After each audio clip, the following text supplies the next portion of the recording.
السلام علیکم ورحمۃ اللہ وبرکاتہ۔ ان الحمد للہ نحمده ونستعینه ونستغفره ونعوذ باللہ من شرور انفسنا ومن سیئات اعمالنا من يهده الله فلا مضل له ومن يضلل فلا هادي له واشهد ان لا اله الا الله وحده لا شريك له وأشهد أن محمدًا عبده ورسوله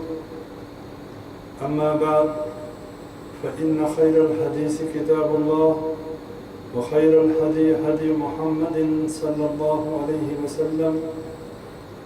وشر الأمور محدثاتها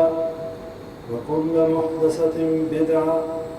وكل بدعة ضلالة وكل ضلالة في النار۔ أعوذ بالله من الشيطان الرجيم بسم الله الرحمن الرحيم يا أيها الذين آمنوا اتقوا الله حق تقاته ولا تموتن إلا وأنتم مسلمون رب اشرح لي صدري ويسر لي أمري واحلل عقدة من لساني يفقهوا قولي۔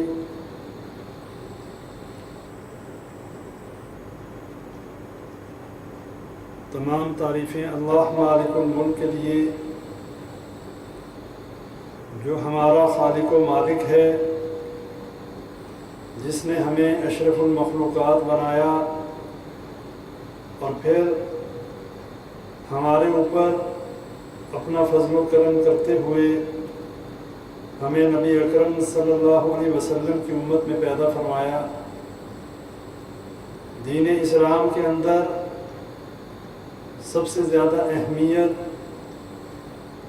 عقیدہ توحید کی ہے۔ جیسے جسم کے اندر روح کی جو حیثیت ہے، اگر جسم سے روح نکل جائے تو انسان مردوں میں شمار ہوتا ہے، اور اگر دین اسلام کے اندر سے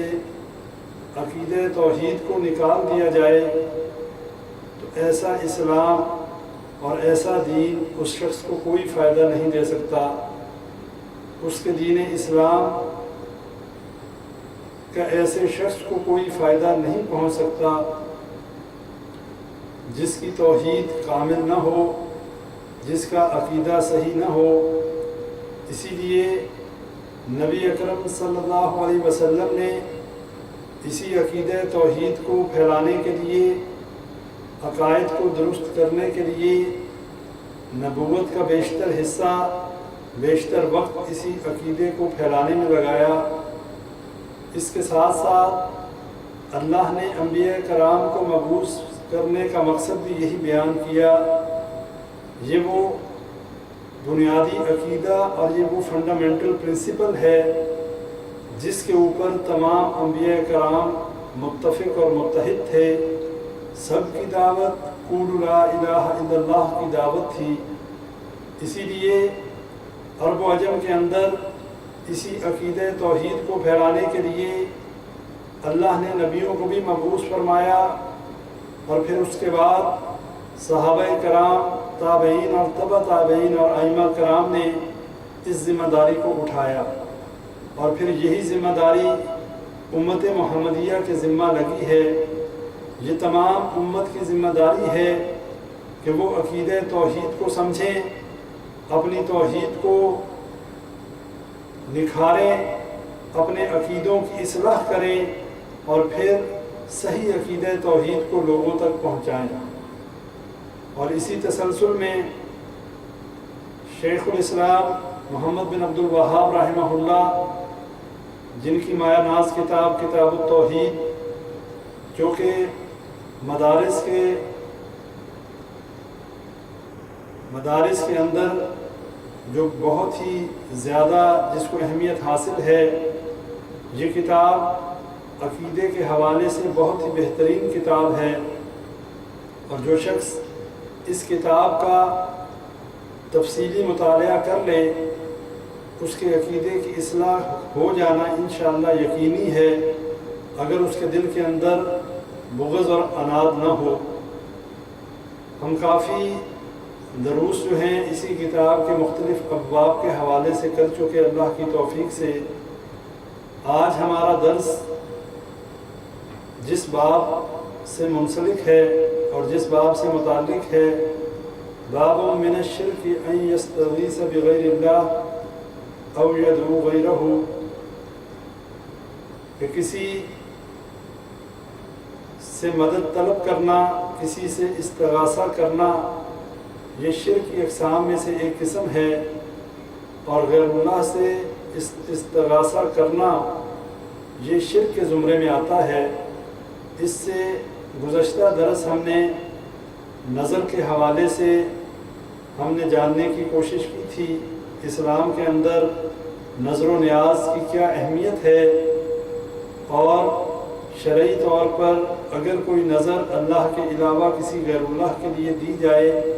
تو اس کے بارے میں شریعت میں کیا حکم ہے۔ اسی طرح جیسے نظر اور نیاز عبادت کی اقسام میں سے ایک قسم ہے، اسی طرح استغاثہ کرنا، کسی کو مشکل میں پکارنا، کسی سے سوال کرنا، یہ بھی عبادت کے زمرے میں آتا ہے۔ اور استغاثہ کہتے ہیں کسی کو مشکل میں پکارنے کو۔ اگر کوئی شخص کسی سختی، کسی مشکل، کسی مصیبت میں مبتلا ہو اور وہ کسی کو اپنی مدد کے لیے پکارے تو اس پکارنے کو استغاثہ کہتے ہیں۔ اب اگر وہ پکارنا مافوق الاسباب ہو، یعنی اسباب کی موجودگی کے بغیر ہو، تو ایسا پکارنا غیر اللہ کے لیے یہ شرک کے زمرے میں آتا ہے۔ مافوق الاسباب اگر پکارا جا سکتا ہے تو صرف اللہ تبارک و تعالیٰ کو، اور اسی طرح ما تحت الاسباب یعنی کہ اسباب کی موجودگی میں کوئی بھائی، کوئی رشتہ دار، کوئی دوست جو اس بات کی استطاعت رکھتا ہے کہ مالی طور پر یا انفرادی طور پر یا افرادی طور پر مدد کرنے کی حیثیت اس کی ہے، اور اگر اس سے مدد مانگی جائے تو یہ شرک کے زمرے میں نہیں آتا، یہ ما تحت الاسباب ہیں، یعنی کہ اس کے پاس ریسورسز موجود ہیں اور اس سے مدد مانگی جائے۔ بہت سے لوگ اس بات میں گمراہ ہو گئے اور بہت سے لوگ یہ اعتراض اٹھاتے ہیں کہ اگر آپ ہر بات کو شرک کہتے ہیں تو پھر آپ گھر میں اپنے بیٹے یا بیٹی سے پانی مانگتے ہیں تو یہ بھی شرک ہے، آپ اپنی اہلیہ سے کھانا مانگتے ہیں تو یہ بھی شرک ہے۔ ان بھائیوں کی کم علمی ہے اور ان بھائیوں کی کم عقلی ہے کہ وہ یہ فرق نہیں جانتے کہ جس سے پانی مانگا جا رہا ہے، جس سے کھانا مانگا جا رہا ہے، وہ کھانا پیدا کرنے پر قادر نہیں ہے، بلکہ اللہ کا دیا ہوا رزق ہے جس کو وہ بنا کر یا وہ برتن میں ڈال کر آپ کے سامنے رکھ رہا ہے۔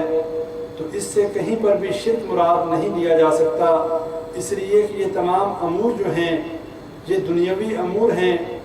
جو ما تحت الاسباب ہیں۔ لیکن اگر اسی طرح اہل قبر یا اہل قبور کو جو کہ مر چکے مردہ ہیں، اگر انہیں مدد کے لیے پکارا جائے جو کہ سن بھی نہیں سکتے، جو اپنی مدد اور اپنی مشکل کشائی نہیں کر سکتے، اب اگر کوئی شخص کسی ایسے فوت شدہ بزرگ کو پکارے اور اس کا عقیدہ یہ ہو کہ میں اپنے گھر میں بیٹھے ہوئے اپنے دل میں یا اپنی زبان سے فلاں بزرگ کو اگر پکاروں گا وہ میری پکار کو سنیں گے، وہ میرے سوال کو سنیں گے اور میری مدد کریں گے، اور وہ سن سکتے ہیں اور مدد کر سکتے ہیں،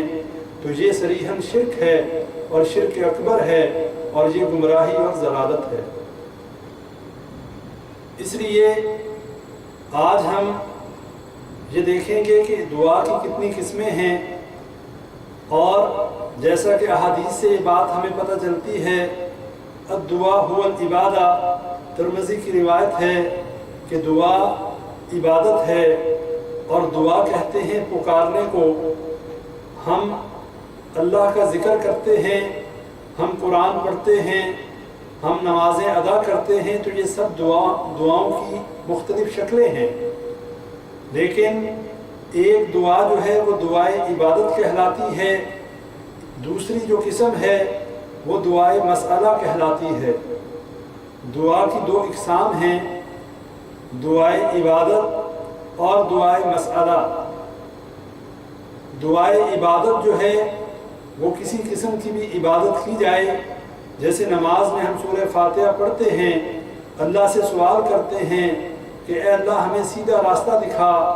اہدنا الصراط المستقیم، ہم اللہ سے سوال کرتے ہیں، ہم اللہ سے مدد مانگتے ہیں، تو یہ دعائے عبادت بھی ہے اور دعائے سوال بھی ہے، اس میں دونوں ہی چیزیں موجود ہیں۔ لیکن دعائے مسئلہ اس دعا کو کہتے ہیں کہ کوئی شخص کسی مشکل میں پھنس گیا، کوئی مشکل اس پر آ گئی، کوئی آزمائش آ گئی، کسی تکلیف میں مبتلا ہو گیا، اب وہ اللہ کو پکارتا ہے کہ اے اللہ مجھے اس مشکل سے نجات دے دے، اے اللہ میری یہ مشکل حل کر دے، تو یہ دعائے مسئلہ ہے۔ یہ مشکل میں اللہ کو پکارنا جو ہے اسے دعائے مسئلہ کہتے ہیں۔ تو یہ میں ابتدائی طور پہ بھائیوں کو بتانا چاہتا تھا، انشاءاللہ آگے تفصیل سے اس کا ذکر آئے گا تو آپ بھائیوں کو مشکل نہیں ہوگی۔ اب ہم قرآن اور احادیث کی روشنی میں یہ جاننے کی کوشش کریں گے کہ مشرکین مکہ جو تھے ان کے بارے میں اللہ قرآن میں کیا کہتا ہے۔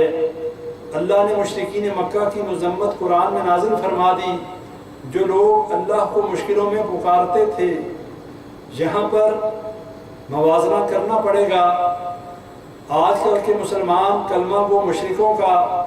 وہ لوگ کہ جو کلمہ پڑھنے کے بعد اللہ کے ساتھ شرک کرنے والے ہیں، ان کے عقائد کیا ہیں، اور جو دور جاہلیت میں اہل عرب کے لوگ جنہوں نے نبی صلی اللہ علیہ وسلم کی دعوت پر لبیک نہیں کہا،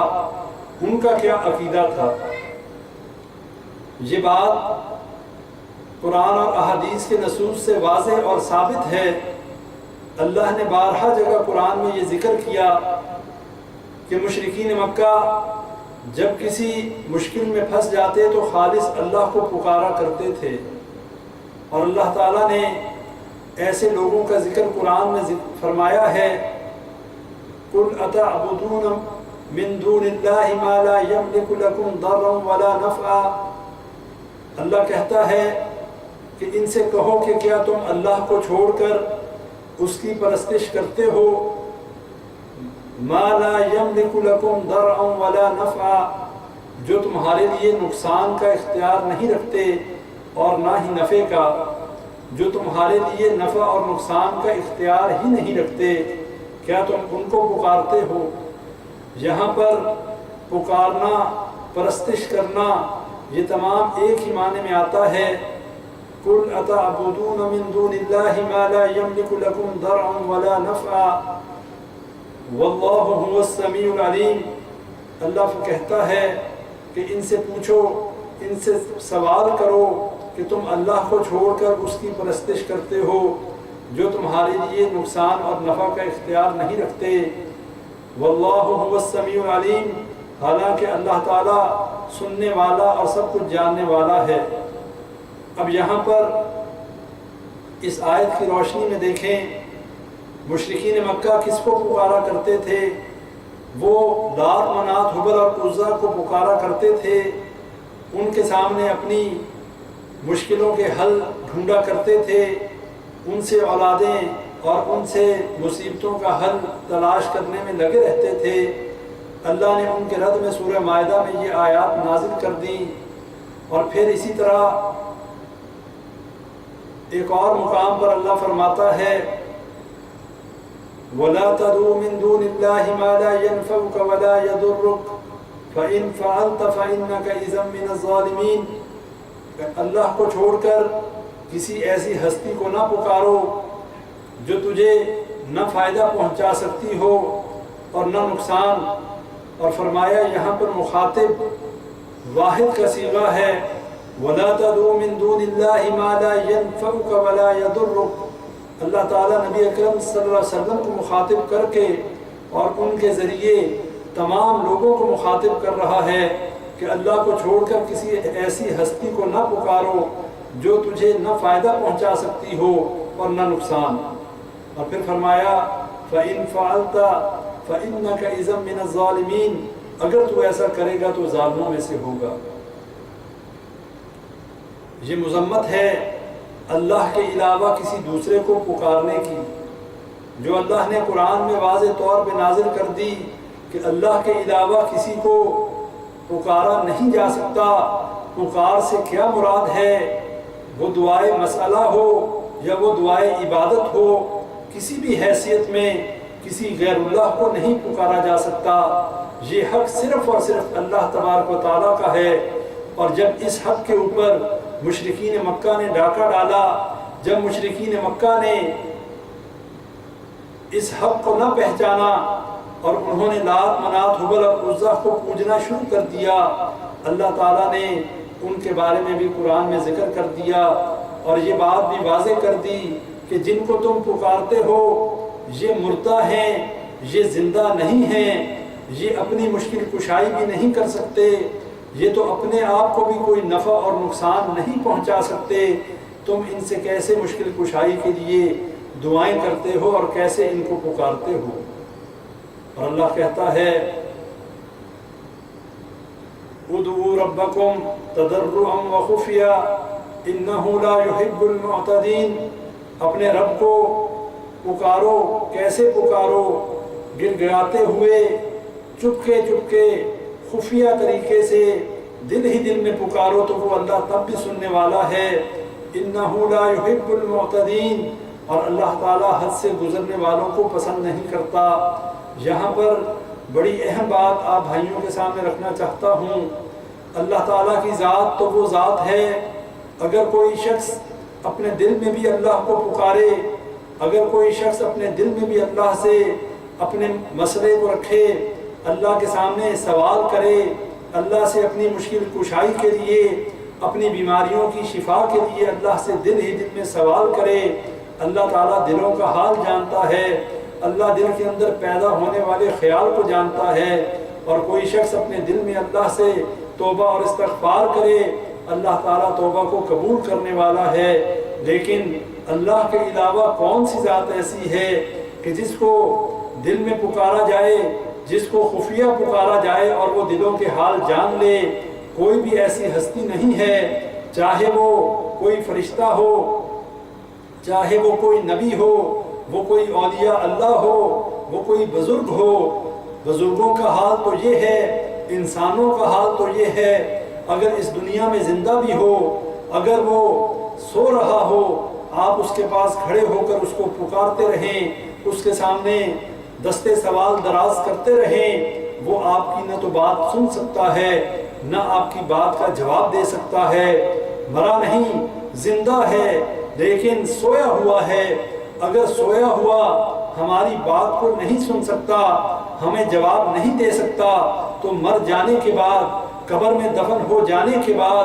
قبر کا جو ہے قبر میں اپنے ٹھکانے میں چلے جانے کے بعد وہ کیسے ہماری بات کو سن سکتا ہے، وہ کیسے ہمیں جواب دے سکتا ہے؟ یہ بڑا ہی باطل عقیدہ ہے اور یہ بڑا کھوکھلا عقیدہ ہے جس کا رد اللہ نے قرآن میں بارہا جگہ پر کیا ہے۔ اور پھر اللہ نے مشرکین مکہ کی اس عادت کا بھی ذکر کیا، قُلْ أَرَأَيْتَكُمْ إِنْ آتَاكُمْ عَذَابُ اللَّهِ أَوْ آتَتْكُمُ السَّاعَةُ أَغَيْرَ اللَّهِ تَدْعُونَ إِن كُنتُمْ صَادِقِينَ۔ ذرا غور کر کے بتاؤ، قُلْ أَرَأَيْتَكُمْ إِنْ آتَاكُمْ عَذَابُ اللَّهِ أَوْ آتَتْكُمُ السَّاعَةُ أَغَيْرَ اللَّهِ تَدْعُونَ، کہ اگر کبھی تم پر اللہ کی طرف سے کوئی بڑی مصیبت آ جاتی ہے یا آخری گھڑی، قیامت کی گھڑی جو ہے وہ آ پہنچتی ہے، تو کیا تم اللہ کے سوا کسی اور کو پکارتے ہو؟ ان کنتم صادقین، جواب دو اگر تم سچے ہو۔ اور یہ بھی اللہ نے بتا دیا کہ مشرکین مکہ جب بھی ان پر مصیبت آتی، جب بھی ان کے اوپر مشکل آتی، اس وقت وہ اپنے باطل الہوں کو بھول جاتے، اس وقت وہ لات منات حبل اور عزا کو بھول جاتے، وہ کشتیوں میں سفر کرتے، سمندروں میں سفر کرتے، طوفان میں گھر جاتے تو اس وقت خالص اللہ کو پکارتے. یعنی مشرکین مکہ کا بھی یہ عقیدہ تھا، مشرکین مکہ بھی یہ بات جانتے تھے کہ مشکلوں سے نجات دینے والا صرف اور صرف اللہ ہے. لیکن جب اللہ ان کو مشکلوں سے نجات دے دیتا، جب اللہ ان کی مشکلوں کو دور کر دیتا، جب انہیں طوفانوں سے بچا کر خشکی پر لے آتا، پھر اللہ کے ساتھ شرک شروع کر دیتے. بھائیو، یہاں پر 1 منٹ کے لیے موازنہ کرنا چاہتا ہوں. مشرکین مکہ کا یہ عقیدہ تھا. اللہ نے قرآن میں ذکر کر دیا کہ جب وہ مشکل کا شکار ہو جاتے، اللہ تعالیٰ ان کو مشکلوں سے جب نجات دے دیتا، جب وہ مشکلوں کا شکار ہوتے، خالص اللہ کو پکارتے اور اللہ سے یہ عہد و پیمان کرتے، اللہ سے یہ وعدہ کرتے کہ اگر تو ہمیں اس مشکل سے نجات دے دے گا، ہم تیرے شکر گزار بندے بن جائیں گے. لیکن جب اللہ ان کو نجات دے دیتا، پھر اللہ کے ساتھ شرک شروع کر دیتے. لیکن یہاں پر وہ تو مشرکین مکہ تھے جنہوں نے کلمہ لا الہ الا اللہ کا اقرار ہی نہیں کیا، جنہوں نے نبی صلی اللہ علیہ وسلم کی دعوت کو قبول ہی نہیں کیا. لیکن آج کا مسلمان جو کہ لا الہ الا اللہ بھی پڑھنے والا ہے، آج کا مسلمان جو اپنے آپ کو محب رسول بھی کہتا ہے، کیا اس کا یہ عقیدہ ہے؟ آج کے مسلمان کا تو یہ عقیدہ بھی نہیں. جس کے اندر شرک کی بیماری ہے، جو شرک کی دلدل میں دھسا ہوا ہے، وہ تو مشکلوں میں بھی اگر پکارتا ہے تو غیر اللہ کو پکارتا ہے. وہ تو مشکلوں میں بھی اللہ کو خالص کر کے نہیں پکارتا. وہ تو مصیبتوں میں بھی اللہ سے مدد کا عقیدہ نہیں رکھتا. اگر اس کی زبان سے نکلتا ہے تو یا علی مدد کا نعرہ نکلتا ہے، یا غوث مدد کا نعرہ نکلتا ہے، یا اللہ مدد نہیں کہتا، چاہے وہ مشکل میں ہو یا آسانی میں ہو. بھائیو، میری بات بہت سے لوگوں کو بری لگے گی، لیکن میں یہ کہنا چاہتا ہوں، مشرکین مکہ چاہے وہ اسلام قبول نہ کیا انہوں نے، چاہے انہوں نے اسلام کو کی دعوت کے اوپر لبیک نہ کہا، لیکن ان کا عقیدہ اللہ کے بارے میں آج کے مسلمان کلمہ کو مشرک سے بدرجہ بہتر تھا. کیوں؟ وہ یہ جانتے تھے کہ اللہ کے علاوہ کوئی ان کو مشکلوں سے نہیں نکال سکتا. وہ یہ بھی جانتے تھے کہ جب وہ کسی مشکل میں گھر گئے، اب لات منات حبل اور عزا ان کی مدد نہیں کر سکتے. اب اگر کوئی مدد کر سکتا ہے تو وہ صرف اور صرف اللہ تبارک و تعالیٰ ہے. لیکن آج کا مسلمان وہ یہ بات نہ سمجھ سکا، اسے یہ بات سمجھ میں نہ آ سکی. وہ ابھی تک یا علی مدد اور یا رسول اللہ مدد کے نعرے لگاتا ہے، اور وہ یہ نہیں جانتا کہ جب نبی صلی اللہ علیہ وسلم پر کبھی مشکل آتی تھی وہ کس کو پکارتے تھے. جب ابراہیم علیہ السلام نے پکارا تو کس کو پکارا؟ جب حضرت زکریا علیہ السلام نے اولاد مانگی تو کس سے مانگی؟ جب حضرت یونس علیہ السلام نے مچھلی کے پیٹ میں پکارا تو کس کو پکارا؟ اور اس سے نجات دینے والا کون تھا؟ تمام انبیاء کرام نے اگر پکارا تو صرف اللہ کو پکارا. اور اسی طرح صحابہ کرام نے اور تابعین اور تبع تابعین نے بھی کبھی کسی نبی کی قبر پر جا کر، کبھی نبی صلی اللہ علیہ وسلم کی قبر پر جا کر ان سے مدد اور مشکل کشائی کا عقیدہ نہیں رکھا. انہوں نے بھی جب مانگا اللہ سے مانگا. لیکن جیسے مشرکین مکہ نے اپنے بزرگوں کی شان میں غلو کرتے ہوئے ان کے بت بنا دیے، عیسائیوں نے عیسیٰ علیہ السلام کی شان میں غلو کرتے ہوئے انہیں اللہ کا شریک بنا دیا. اسی طرح ہمارے اندر بھی ایک گروہ جس نے اپنے مشائخ اور اپنے علماء کی شان میں غلو کرتے ہوئے انہیں بھی مشکل کشا اور حاجت روا سمجھنا شروع کر دیا. اور ایک گمراہ فرقے نے حضرت علی رضی اللہ تعالی عنہ کی شان میں غلو کرتے ہوئے انہیں بھی اللہ کے ساتھ شریک کرنا شروع کر دیا. اور پھر یہ تمام کام کیسے جو ہے اس کی بنیاد اور اس کی وجہ کیا بنتی ہے، اس کی وجہ صرف اور صرف دین کے اندر غلو ہے۔ جب دین کے اندر غلو کیا جاتا ہے تو پھر اپنی حد سے باہر نکل جاتے ہیں لوگ، اور وہ اللہ کی مقرر کردہ حدود کو پھلانگ جاتے ہیں۔ پھر وہ عقیدے جو ہیں عقیدہ توحید کو صحیح طور پر نہیں سمجھ پاتے، اور پھر کوئی حضرت علی رضی اللہ تعالیٰ عنہ کو مشکل کشا سمجھتا ہے، کوئی علی حجویری کے دربار پر جا کر اس سے مدد کے عقیدے رکھتا ہے، اور اسی طرح کوئی بڑی امام کے دربار پر جا کر ماتھے کو ٹیکتا ہے۔ بھائیوں، یہ بات ذہن میں رکھ لیں، اللہ کے علاوہ کسی سے سوال کرنا ما فوق الاسباب، کسی سے یہ مشکل کشائی کا عقیدہ رکھنا، کسی کو یہ سمجھنا کہ وہ ہماری مدد کر سکتے ہیں، یہ بات ما فوق الاسباب ہو رہی ہے کہ اسباب کی غیر موجودگی میں اگر کوئی یہ سمجھے کہ میری مشکلوں کو یہ اہل قبر جو ہے یا اہل قبور جو ہیں یہ میری مشکلوں کو دور کر سکتے ہیں، یا بزرگ جو فوت ہو چکے یہ مجھے اولاد دے سکتے ہیں، تو بھائیوں یہ شرک اکبر ہے، یہ ضلالت ہے۔ اور ایسے شخص کے بارے میں شیخ الاسلام ابن تیمیہ رحمہ اللہ فرماتے ہیں کہ ایسے شخص کو توبہ کرنے کو کہا جائے گا، اگر وہ اپنے شرک سے باز آ جائے تو اس کی توبہ کو قبول کر لیا جائے گا، ورنہ اگر وہ توبہ نہیں کرتا، اپنے شرک پر ڈٹا ہوا ہے، تو ایسا شخص جو ہے وہ واجب القتل ہے۔ اور اسی طرح اگر ہم انبیاء کرام کے مبعوث کرنے کا مقصد دیکھیں، اگر ہم یہ دیکھیں کہ اللہ تعالیٰ نے نبیوں کو کیوں مبعوث کیا، تو ہمیں یہ نظر آئے گا کہ تمام کے تمام انبیاء کرام اللہ کی توحید کو پھیلانے کے لیے آئے۔ اور اگر ہم مشرکوں کا حال دیکھیں، وہ چاہے ابراہیم علیہ السلام کے دور کے مشرک ہوں، وہ چاہے نوح علیہ السلام کے دور کے مشرک ہوں، یا وہ نبی اکرم صلی اللہ علیہ وسلم کے دور کے مشرک ہوں، ان کی اگر عبادت کو ہم دیکھیں تو وہ کیا کرتے تھے،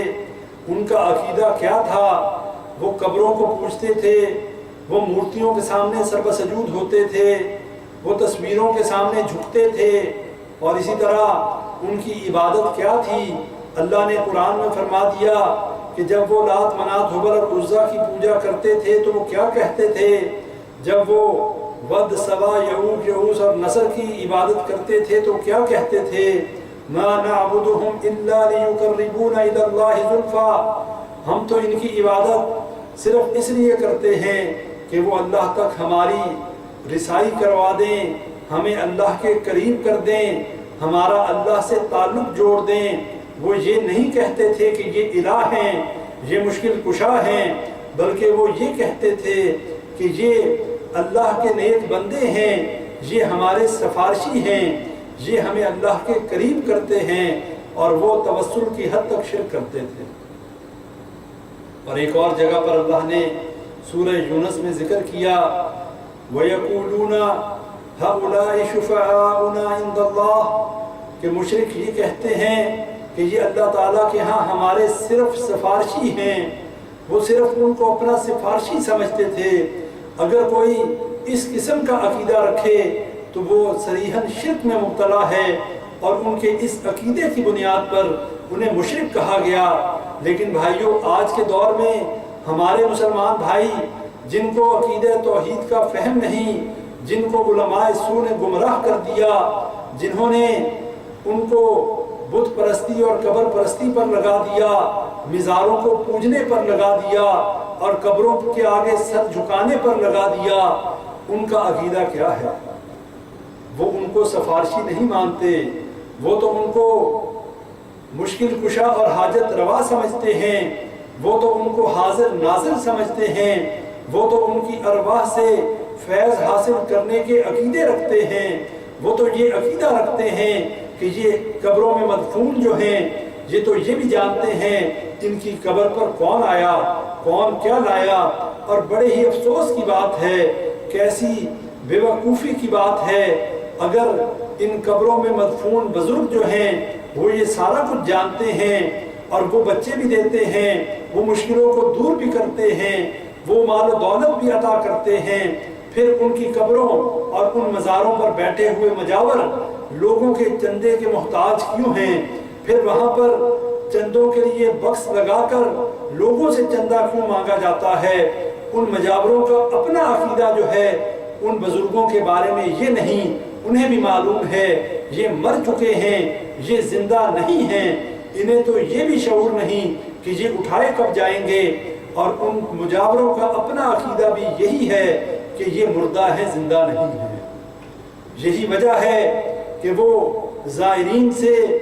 وہاں پر آئے ہوئے ان لوگوں سے جو جہالت کی وجہ سے، جو کم علمی کی وجہ سے ان کی باتوں میں آ جاتے ہیں، وہاں پر جا کر شرکیہ اور کفریہ افعال کرتے ہیں، ان سے وہ چندہ مانگتے ہیں، ان سے نذرانے مانگتے ہیں، اور کوئی عرس منانے کے لیے چندہ مانگ رہا ہے، لوگوں کو تو کہتے ہو یہ بڑے پہنچے ہوئے ہیں، یہ مشکل کشائی بھی کرتے ہیں، یہ حاجت روائی بھی کرتے ہیں، اور انہی کا عرس منانے کے لیے تم لوگوں سے چندے مانگتے ہو۔ کتنا کھلا تضاد ہے اور کتنی کم عقلی کی بات ہے۔ ان بھائیوں کو یہ بات سمجھ نہیں آتی کہ جو ساری دنیا میں خزانے تقسیم کر رہے ہیں، جو ساری دنیا کی بے اولاد خاندانوں کو اولادیں عطا کر رہے ہیں، وہ کتنے مجبور ہیں اپنا عرس منوانے کے لیے اپنے مجاوروں کو کچھ پیسہ نہیں دے سکتے۔ یہ سمجھنے کی بات ہے۔ قرآن اور اللہ کا فرمان اور نبی صلی اللہ علیہ وسلم کی احادیث کی روشنی میں جو شخص اللہ کے علاوہ غیر اللہ کا وسیلہ بنائے، غیر اللہ کے ذریعے اللہ کو پکارنے کی کوشش کرے، کسی صاحب قبر کے پاس جا کر اس سے اولاد مانگے، اس سے مشکل کشائی کا عقیدہ رکھے،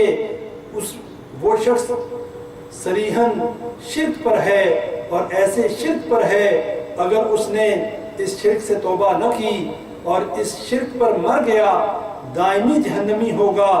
جنت میں نہیں جا سکتا۔ چاہے جتنا بڑا محب رسول ہو، چاہے جتنا بڑا لا الہ الا اللہ کی گردانیں کرنے والا ہو، چاہے مسلمان کے گھر میں پیدا ہو یا ہندو کے گھر میں پیدا ہو یا عیسائی اور یہودی کے گھر میں پیدا ہو، اگر وہ شخص اپنے آپ کو مسلمان کہتا ہے اور اس کا عقیدہ کفریہ اور شرکیہ ہے، اللہ کے ساتھ دوسروں کو شریک کرتا ہے، اور جیسا یہودیوں اور عیسائیوں نے عزیر علیہ السلام اور عیسیٰ علیہ السلام کو اللہ کا شریک بنا دیا، انہوں نے نبیوں کو اللہ کا شریک بنایا، اللہ نے ان کو مشرک قرار دیا، ان کو جہنمی قرار دیا۔ اگر کوئی مسلمان کسی بزرگ کو اللہ کے ساتھ شریک کرے، اس کے توسل سے اللہ کا قرب حاصل کرنے کی کوشش کرے، اور مشرکین مکہ والا عقیدہ رکھے، ما نعبدهم الا ليقربونا الى الله زلفا، کہ ہم ان کی عبادت اس لیے کرتے ہیں کہ یہ ہمیں اللہ کے قریب کرتے ہیں، تو بھائیوں مشرکین مکہ کے عقیدے میں اور اس مسلمان کلمہ گو مشرک کے عقیدے میں کوئی فرق نہیں۔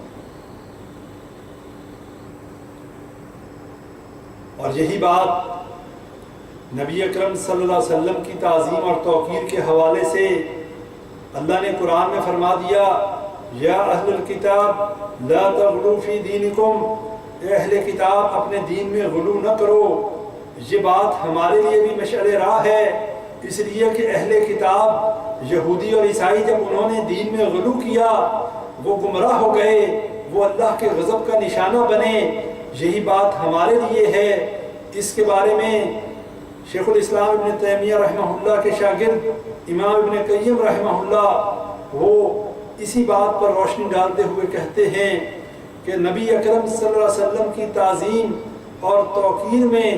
مبالغے سے کام لینا حرام ہے۔ کیوں؟ اس لیے کہ یہ شرک میں لے جانے والی بات ہے۔ اس مبالغے سے کیا مراد ہے؟ یعنی کہ نبی اکرم صلی اللہ علیہ وسلم کی قبر کا حج کیا جائے، نبی صلی اللہ علیہ وسلم کی قبر کو سجدہ کیا جائے، نبی صلی اللہ علیہ وسلم کی قبر کا طواف کیا جائے، یا نبی صلی اللہ علیہ وسلم کے بارے میں یہ تصور رکھا جائے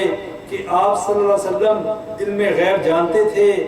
آپ کے متعلق یہ عقیدہ رکھا جائے کہ آپ صلی اللہ علیہ وسلم مشکل کشائی اور حاجت روائی کر سکتے ہیں، خزانے عطا کر سکتے ہیں، یا نبی صلی اللہ علیہ وسلم سے استغاثہ کیا جائے، مشکلات کو دور کرنے کے لیے انہیں پکارا جائے، یا یہ عقیدہ رکھا جائے کہ آپ صلی اللہ علیہ وسلم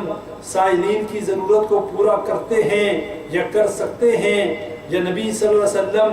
مشکلات سے نجات دلا سکتے ہیں، یا یہ عقیدہ رکھا جائے کہ نبی صلی اللہ علیہ وسلم جس کی چاہے سفارش کر سکتے ہیں، یا یہ عقیدہ رکھا جائے کہ نبی صلی اللہ علیہ وسلم جس کو چاہیں جنت میں داخل کر سکتے ہیں۔ بھائیوں، یہ تمام کے تمام عقیدے جو ہیں یہ شرکیہ اور کفریہ ہیں، اور یہ غلو اور یہ مبالغہ بلا شبہ شرک کی طرف لے جانے والا ہے اور توحید سے انحراف کا مترادف ہے۔ اور یہ بات صرف سلف صالحین کے ہی حوالے سے نہیں بلکہ احناف کی مشہور کتابوں میں بھی یہ باتیں موجود ہیں۔ ایک احناف کی مشہور کتاب فتاوی البزازیہ میں لکھا ہے کہ جو شخص یہ عقیدہ رکھے قال علماؤنا من قال ارواح المشایخ حاضرۃ تعلم یکفر، کہ جو یہ عقیدہ رکھے کہ بزرگان دین اور مشائخ کی روحیں جو ہیں حاضر ہیں، ہمارے بارے میں علم رکھتی ہیں، وہ کافر ہو جاتا ہے۔ یہ کہاں لکھا ہے؟ احناف کی مشہور کتاب فتاوی البزازیہ میں یہ بات لکھی ہے، قال علماؤنا من قال ارواح المشایخ حاضرۃ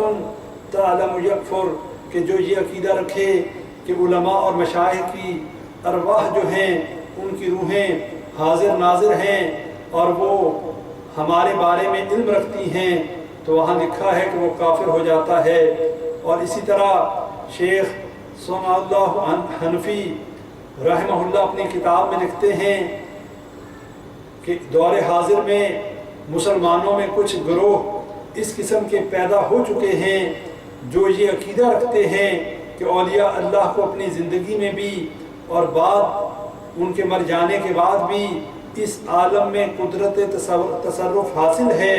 اور وہ مشکلات اور بلاؤں سے جو ہے وہ بلاؤں میں مدد کر سکتے ہیں، اور ان سے استغاثہ اور استعانت کی جا سکتی ہے۔ تو انہوں نے کہا کہ یہ عقیدہ رکھنے والے یہ شرکیہ عقیدہ ہے، یہ شرک پہ لے جانے والا عقیدہ ہے، اور یہ عقیدہ توحید کے خلاف ہے۔ اور آپ بھائیوں کو معلوم ہے کہ اس دور میں ایسے تصوف کے قائل صوفیاء جن کے نزدیک کتب، نقبہ، ابدال اور اس طرح کی اصطلاحیں استعمال کرتے ہیں جو صریحاً عقیدہ توحید کے خلاف ہیں، ان کے نزدیک جو کتب ہیں ان کی تعداد 44 ہے۔ اسی طرح نجبہ اور نقبہ جو ہیں اس کے بارے میں بھی وہ کہتے ہیں کہ دنیا کا نظام ان کے حوالے ہے، اور وہ لوگ ان کے نام کی نظر و نیاز بھی دیتے ہیں، ان کتب اور ابدال کے لیے جانور بھی ذبح کرتے ہیں، اور ان سے مشکل کشائی کے عقیدے بھی رکھتے ہیں۔ اس عقیدے کے بارے میں شیخ ثناء اللہ حنفی رحمہ اللہ فرماتے ہیں یہ وہ عقیدہ ہے جس میں نہ صرف افراط و تفرید پائی جاتی ہے بلکہ اس میں ہلاکت ابدی بھی ہے، اور ہمیشہ کا عذاب جو ہے وہ بھی ایسا شخص ہمیشہ کے عذاب کا بھی مستحق بن جاتا ہے جو اس طرح کا شرکیہ عقیدہ رکھے۔ اور یہ عقیدے جو ہیں صریحاً قرآن و حدیث اور کتاب اللہ کے خلاف ہیں۔ اور اس کے بعد اللہ قرآن میں فرماتا ہے ایسے ہی لوگوں کے بارے میں وَمَن يُشَاقِقِ الرَّسُولَ مِن بَعْدِ مَا تَبَيَّنَ لَهُ الْهُدَىٰ وَيَتَّبِعْ غَيْرَ سَبِيلِ الْمُؤْمِنِينَ نُوَلِّهِ مَا تَوَلَّىٰ وَنُصْلِهِ جَهَنَّمَ وَسَاءَتْ مَصِيرًا، جو شخص نبی اکرم صلی اللہ علیہ وسلم کی مخالفت پر ڈٹ جائے اور اہل ایمان کی روش کو چھوڑ کر دوسری روش پر چلنا چاہے، دوسرے راستے پر چلنا چاہے، حالانکہ وہ راہ ہدایت دیکھ چکا ہو، اس پر راہ ہدایت واضح ہو چکی ہو، نُوَلِّهِ مَا تَوَلَّىٰ وَنُصْلِهِ جَهَنَّمَ، تو ہم اس کو اسی طرف جانے دیتے ہیں، اسی غلط راستے پر اس کو چلنے دیتے ہیں، وَنُصْلِهِ جَهَنَّمَ، اور وہ جہنم میں اس کا جو ہے اسے جہنم میں لے جائیں گے، اسے جہنم میں جھونکیں گے، وساعت مسیرہ، جو کہ بہت برا ٹھکانہ ہے۔ اب اس بات سے ہمیں پتہ چلتا ہے، سورہ نساء کی یہ آیت ہمیں یہ بتاتی ہے کہ آج کے دور میں جتنا بھی شرک ہو رہا ہے، جب کسی شخص کے پاس صحیح عقیدہ توحید کا فہم پہنچ جائے، اس کے پاس اللہ کی خالص توحید پہنچ جائے، اس کے کان میں خالص توحید کی آواز پہنچ جائے، اسے یہ بتا دیا جائے اللہ کے علاوہ نہ کوئی مشکل کشا اور نہ کوئی حاجت روا ہے، نہ کوئی دعائیں سننے والا ہے، نہ کوئی تکلیفوں سے بچانے والا ہے۔ جب یہ باتیں کسی شخص تک پہنچ جائیں، اس کے بعد بھی وہ اپنی ضد پر ڈٹا رہے،